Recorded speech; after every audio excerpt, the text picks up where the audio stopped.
नमस्कार मैत्रिणींनो, स्वामिनी किचन मध्ये खूप खूप स्वागत आहे। मी आज बनवते शेवग्याच्या शेंगाची भाजी बनवते।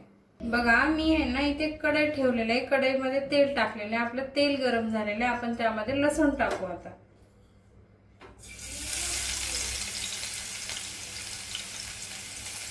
आता आपलं लसूण छान तेलामध्ये हे बघा लालसर झालेलं आहे। आपण त्यामध्ये आता मसाले टाकू घरचे। हे आहे काळा मसाला आपला घरातला। तुमच्या आवडीनुसार टाकायचं लाल तिखट, हे काळा मसाला, आणि थोडंसं हे लाल तिखट टाकते। हे आहे थोडी हळद, हे आहे धने पावडर। हे आपण छान याला तेलामध्ये मस्त याला फ्राय करून घेऊ आपण। हे तेलामध्ये छान मसाला भाजला गेला ना, मग आपल्याला काळा मसाल्याच्या भाजीचा त्रास होत नाही। बघा, आता आपला मसाला छान तेलात परतलेला आहे। त्यामध्ये आता मी शेवग्याची शेंगा उकडून घेतलेले पाण्यामध्ये आपण आता टाकून देऊ यामध्ये।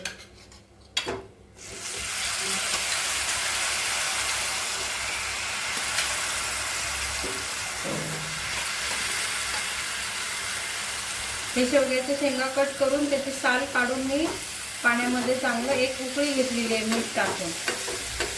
आपण आता याला छान मिक्स करून घेऊ। आपले शेंगा छान भाजीमध्ये परतून झालेले आहे। आता चांगलं तेल पण सुटलेलं आहे त्याला। आपण त्यामध्ये आता थोडंसं मीठ टाकू। आपण शेंगामध्ये मीठ टाकून वाफून घेतलेलं आहे, त्यानुसार आता कमीच टाकू। हे बघा, आता मीठ टाकलेलं आहे। आता त्यामध्ये टाकू आपण हे वाटण। मी कांदा, खोबरं आणि शेंगदाणे आणि थोडेसे जवळ आपलं कारळ टाकून हे वाटून घेतलेलं आहे। हे वाटण हे बघा, कांदा मी गॅसवरती भाजलेला आहे, खोबरं पण गॅसवरतीच भाजून घेतलेलं आहे। आपल्याला काळा मसाल्याची भाजी करायची शेवग्याच्या शेंगाची।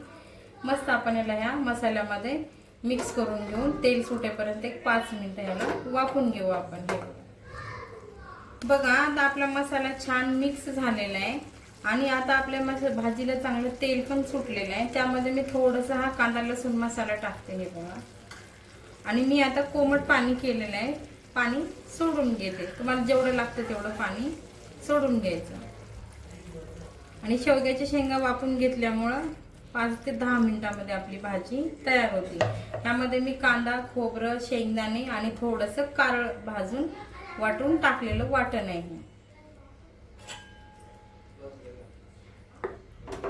आपण आता ह्याला चांगलं उकळून घेऊ। 1-2-3 उकळीला आपली भाजी तयार। बघा, आता आपली भाजी किती छान उकळलेली आहे। हे बघा, आता मी यामध्ये थोडीशी कोथिंबीर टाकते। कोथिंबीर थोडीशी मी वाळवलेली कोथिंबीर आहे। हे बघा, आपली भाजी आहे तयार। मी आता यामध्ये कोथिंबीर सोडलेलं आहे। आता आपण गॅस बंद करून घेऊ। वाव, आपली भाजी किती छान झालेली आहे। बघा, आपली भाजी आहे तयार। तुम्ही अशा पद्धतीने जर शेवग्याच्या शेंगाची भाजी बनवली ना, खूप छान लागते चवीला आणि झटपट होणारी रेसिपी आहे।